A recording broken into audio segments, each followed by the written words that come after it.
Hello everyone, आपने कभी ना कभी इस फ़ोन के चार्जर को ओपन करके देखा ही होगा।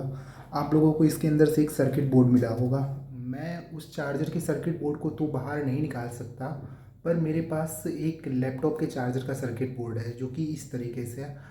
सिमिलरली फ़ोन के चार्जर में भी ऐसा ही सर्किट बोर्ड होता है। आपने कभी ध्यान दिया हो तो दोनों में एक चीज़ कॉमन दिखती है, जो कि ये है, जिसको हम ट्रांसफार्मर बोलते हैं। आपके भी दिमाग में ये क्वेश्चन ज़रूर आया होगा कि घर में आने वाली 220 वोल्ट एसी को ये छोटा सा ट्रांसफार्मर 5 वोल्ट 12 वोल्ट में कैसे कन्वर्ट करता है।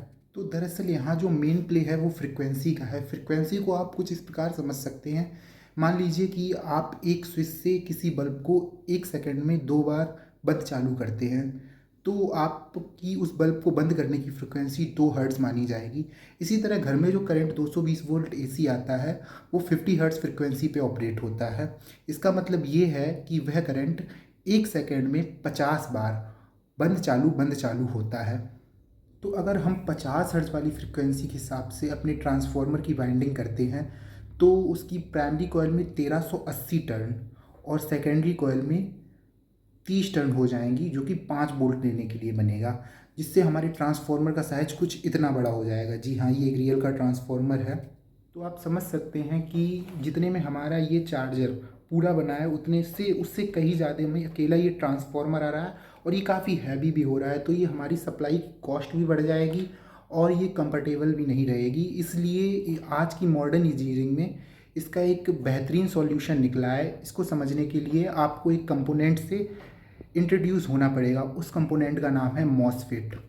मॉसफेट कुछ ऐसा दिखता है। तो अगर मैं आपको इस सप्लाई में मॉसफेट दिखाऊं तो आप ये देख सकते हैं, ये जो ब्लैक ब्लैक ये हीट सिंक से कनेक्ट है, यही है। ये दरअसल में एक तरीके का स्विच ही है जो कि 1 सेकंड में लगभग 1000 बार ऑन ऑफ होता है, जिससे आपकी एसी करंट की जो फ्रिक्वेंसी है वो 50 हर्ट्ज से हटके 1000 हर्ट्ज पर पहुंच जाती है। तो जब आपकी फ्रिक्वेंसी 15 हर्ट्ज से 1000 हर्ट्ज पे पहुंच जाती है तो आप देख सकते हैं इस फॉर्मूले में कि जैसे जैसे फ्रिक्वेंसी बढ़ती है वैसे वैसे नंबर ऑफ टर्न्स कम होते हैं। यानी कि ये जो है फ्रिक्वेंसी नंबर ऑफ टर्न के इन्वर्सली प्रोपोर्शनल है। तो इसका मतलब ये है कि जैसे जैसे फ्रिक्वेंसी बढ़ाएंगे आपकी ट्रांसफार्मर की number of turns of coil कम होती जाएंगी। जैसे ही आपकी नंबर ऑफ टर्न्स कॉइल कम हुई तो आपके ट्रांसफार्मर का साइज इतना बड़ा से होके इतने छोटे पे आ गया, जो कि आराम से एक इजीली बॉक्स में फिट हो सकता है। तो आपको ये मॉडर्न इंजीनियरिंग कैसी लगी? आई होप आपको ये वीडियो इन्फॉर्मेटिव लगा होगा। Thanks for watching.